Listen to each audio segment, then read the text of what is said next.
चलिए सभी विद्यार्थी लोग एक बार आप लोग फिर से ऑनलाइन आ जाइए। लाइट कटने की वजह से जो होता है क्लास डिस्टर्ब हो गया था। आज 12th क्लास के इतिहास के पाठ संख्या 3 के आज तीसरा क्लास ले रहे हैं, जिस चैप्टर के नाम है जाति वर्ण और वर्ग के बारे में जो हम लोग पढ़ रहे हैं। और बंधुत्व जाति और वर्ग है चैप्टर के नाम। एक बार आप सभी लोग जल्दी से जुट जाइए ताकि मैं क्लास को शुरू कर सकूं। आज आप लोग का तीसरा क्लास हो गया चैप्टर 3 का। चलिए अभी आप लोग जुट रहे हैं, आप सभी का कमेंट भी हम पढ़ रहे हैं। चलिए नीलू कुमार, चलिए ठीक है बाबू।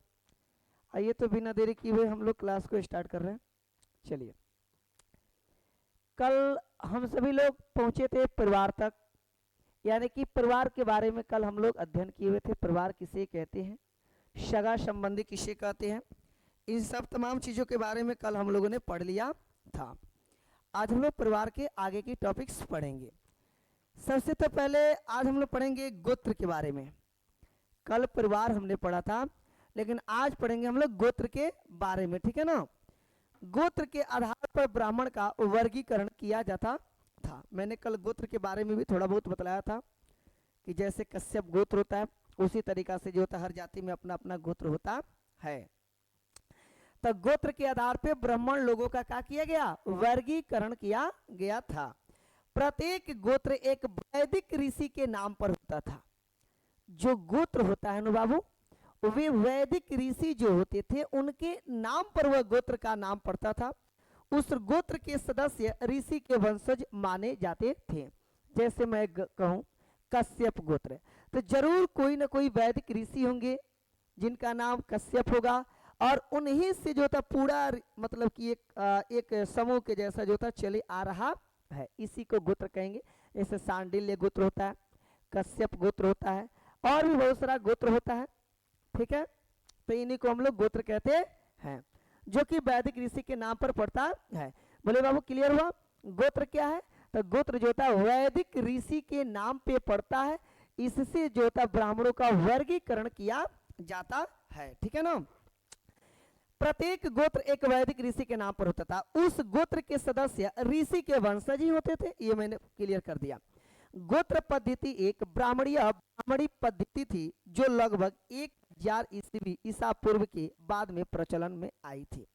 यानी कि गोत्र पद्धति की बात करें तो 1000 ईसा पूर्व के बाद में जो है यह पद्धति में आई, सारे लोग इसको अपनाना शुरू कर दिए। आज भी हमारे समाज के लोग गोत्र को मानते हैं। शादी विवाह होता है तो शादी विवाह के दौरान जो होता है हम लोग गोत्र भी पूछते हैं कि आप कौन से गोत्र से आते हैं, यह गोत्र क्या है। तो वैदिक ऋषियों के नाम से जुड़ा हुआ है, जिससे ब्राह्मणों का वर्गीकरण भी किया जाता है। अब कह रहा है इसमें विवाह के बाद स्त्री के पिता, ध्यान से सुनिएगा, विवाह के बाद क्या करे, स्त्री के कंची पिता के स्थान पे पति गोत्र को माना जाता है। यानी कि इस बात को ध्यान से सुनिए, यानी कि जब लड़का और लड़की का शादी जो होता है तो लड़की के बाप जिस गोत्र से होते हैं ना, तो शादी होने के तत्पश्चात यानी कि बाद लड़की के बाप के गोत्र को बुला दिया जाता है।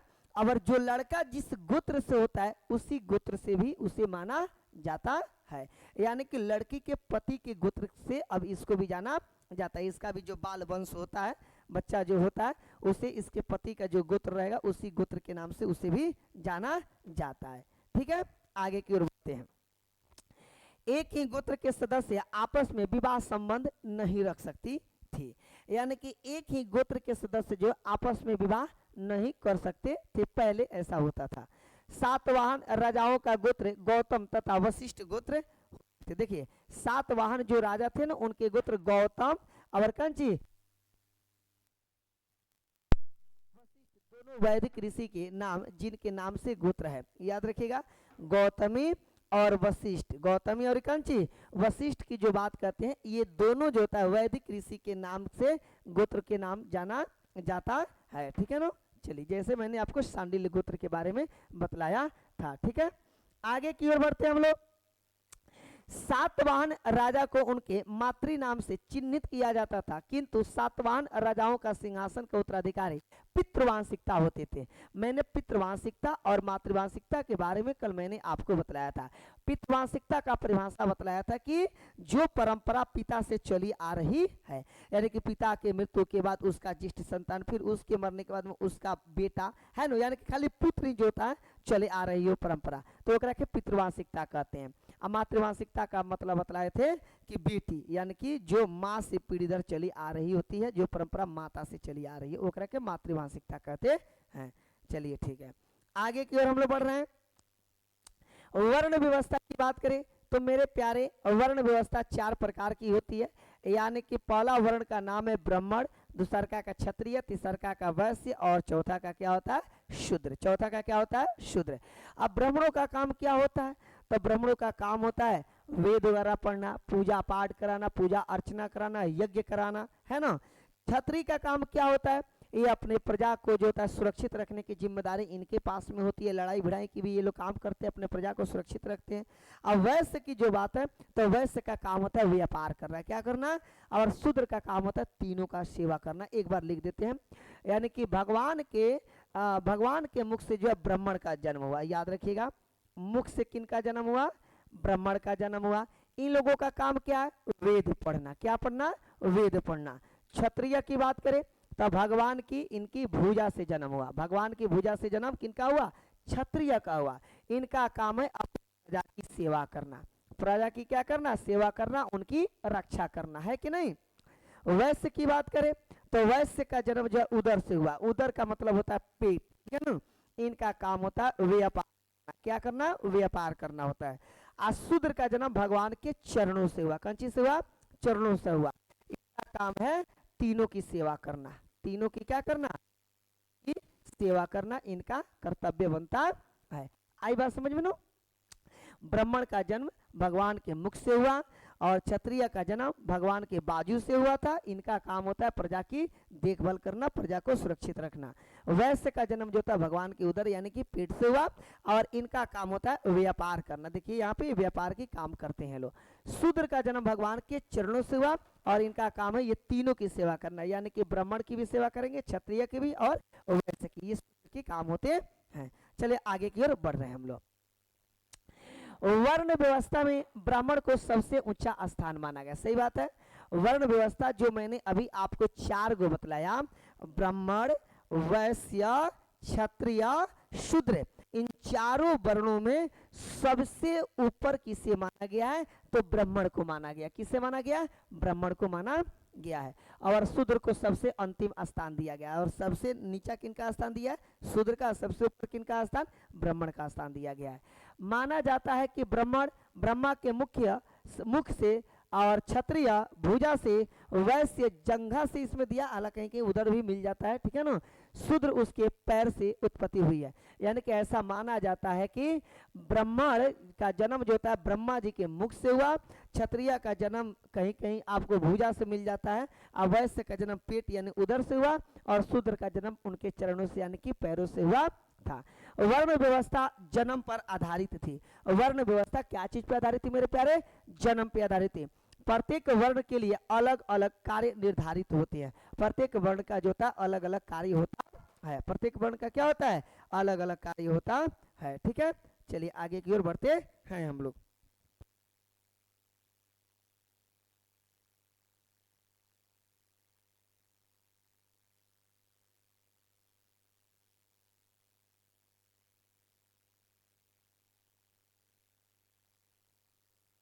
चलिए इतना बात आप लोग समझ गए नो।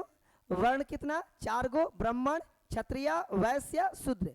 ब्राह्मण का जन्म ब्रह्मा के कहाँ से हुआ, मुख से हुआ। क्षत्रिय का जन्म भुजा से हुआ और वैश्य का जन्म पेट उदर से हुआ, इसमें जंगा भी दिया हुआ, ठीक है ना। और शूद्र का जन्म भगवान के चरणों से हुआ था। चलिए आगे की ओर बढ़ रहे हैं हम लोग। चलिए ब्राह्मणों का मानना है कि वर्ण व्यवस्था दैवीय व्यवस्था, ब्राह्मण लोगों का मानना क्या है कि ब्रह्म व्यवस्था जो होती है यह क्या है, दैवीय व्यवस्था होती है।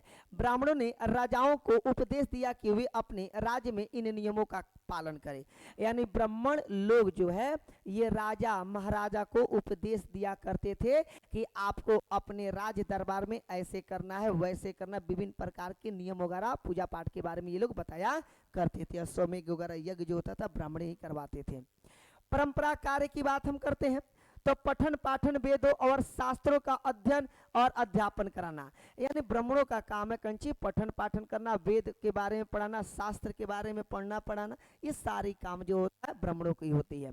पुरोहितों मंदिरों में पूजा पाठ कराना और धार्मिक अनुष्ठानों के बारे में उनको बतलाना, धार्मिक अनुष्ठानों के बारे में, है कि नहीं है। यानी कि पुरोहित का काम होता है मंदिरों में पूजा पाठ करवाना, ठीक है ना, धार्मिक अनुष्ठान में भाग वगैरह लेना। आगे की ओर हम लोग बढ़ रहे हैं। ब्राह्मण का कार्य क्या होता है, जो मैंने थोड़ा बहुत आपको पहले बतलाया। ब्राह्मण का काम है अध्ययन करना, वेद हुआ, शास्त्र हुआ, पुराण हुआ, इन सब के बारे में, है ना। वेद की शिक्षा देना, यज्ञ करवाना ब्राह्मणों का ही काम होता है। यज्ञ करवाना दो बारी दे दिया है, यज्ञ करना और यज्ञ करवाना दोनों काम इन ब्राह्मणों का होता है। और दान देना तथा दान लेना यह भी काम ब्राह्मणों का होता है। दान देगा भी, दान लेगा भी, यज्ञ कराएगा, यज्ञ करवाएगा भी, है कि नहीं है। इतना ही नहीं, वेदों के बारे में शिक्षा भी देगा और अध्ययन भी आपसे करवाएगा, ये ब्राह्मण लोगों का काम होता है। क्षत्रिय का कर्म की बात करेंगे। क्षत्रिय लोगों की क्या जिम्मेदारी दी गई। अभी तो हम लोग जान गए कि ब्राह्मण लोगों के क्या क्या कार्य करना था, ब्राह्मणों को क्या क्या चीज की जिम्मेदारी दिया गया था। लेकिन अब हमको जानना है कि आखिर क्षत्रिय लोगों को कौन कौन सी जिम्मेदारी दिया गया था। तो क्षत्रियों को जिम्मेदारी दिया गया था युद्ध करना, नहीं है। राज में ये सर्वोसर्वा होते थे, अपने प्रजा की सेवा करने के लिए युद्ध तक कर लेते थे। लोगों को सुरक्षा प्रदान करना, न्याय कराने की जिम्मेदारी क्षत्रिय वर्ग के लोग को ही दिया गया था। वेद पढ़ना इनका ही जिम्मेदारी, यज्ञ करवाना इनको भी दिया गया था, यज्ञ करवाने का जिम्मेदारी, और दान दक्षिणा देना भी इनका ही जिम्मेदारी दिया गया था। अब बात बाबू समझ में आ गई। ब्राह्मण का धर्म आपको बतलाइए दिए, ब्राह्मण का कर्तव्य बतला दिए, उसी तरीके से क्षत्रिय का कर्म और कर्तव्य बतला दिए। अब दूगो बच गया।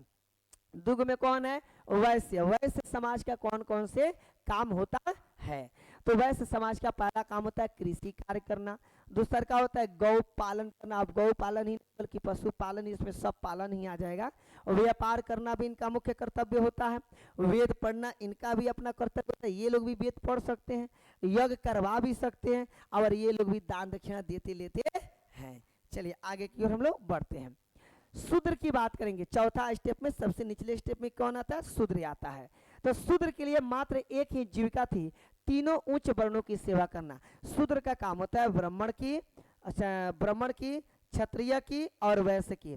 ब्राह्मण, क्षत्रिय, वैश्य, इन तीनों की सेवा करना जो होता है किनका काम होता है, तो आपको शूद्र का काम होता है, शूद्र का जिम्मेदारी होती है।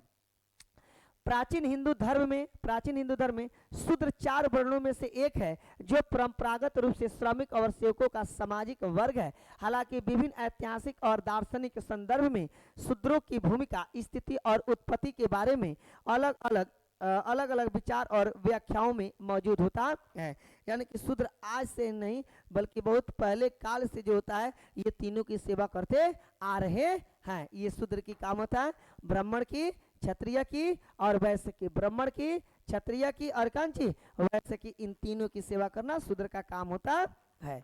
आगे की ओर बढ़ेंगे। और क्षत्रिय राजा, अब राजा के बारे में पढ़ेंगे कि राजा कौन कौन से लोग हुआ करते थे। तो शास्त्रों के अनुसार केवल क्षत्रिय राजा हो सकते थे। शास्त्र के मुताबिक चलिएगा ना, तो राजा बनने का अधिकार सिर्फ क्षत्रिय को दिया गया था।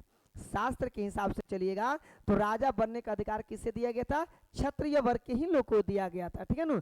लेकिन अनेक महत्वपूर्ण राज्य वंश की उत्पत्ति अन्य वर्ण से भी हुई थी। भले शास्त्र के मुताबिक राजा बनने का अधिकार क्षत्रिय का था, लेकिन इन लोगों के अलावा दूसरा जाति धर्म के लोग भी राजा बने हुए थे, ये बात मानना पड़ेगा। जैसे मौर्य वंश को बौद्ध ग्रंथ में क्षत्रिय कहा गया। मौर्य वंश जो है उनको बौद्ध ग्रंथ में क्या कहा गया, क्षत्रिय कहा गया। याद रखिएगा, क्वेश्चन पूछा भी जा सकता है कि मौर्य वंश को जो है बौद्ध ग्रंथ में इनमें से क्या कहा गया है, इनमें से क्या कहा गया, तो याद रखिएगा क्षत्रिय कहा गया है। क्या कहा गया है, क्षत्रिय कहा गया है। चलिए चंदन कुमार जुटे हुए, ठीक है बाबू। चलिए अब बात समझ में आया। मौर्य वंश को बौद्ध ग्रंथ में क्या कहा गया है, क्षत्रिय कहा गया, ठीक है ना। किंतु ब्राह्मणी या शास्त्र में निम्न कुल मानते हैं, चलिए फिर लाइट कट गया, शायद लग रहा है कि लाइट आज भी बहुत ही परेशानियाँ कर रहा है। चलिए कोई बात नहीं, लाइट कट गया इसलिए जो था क्लास अब इतना ही पे हम क्लोज कर देते हैं। हम कुछ कर भी नहीं सकते हैं, लाइट कट गया तो फिर कल हम लोग क्लास को स्टार्ट करेंगे। ठीक है, चलिए शेष क्लास कल हम लोग पढ़ेंगे।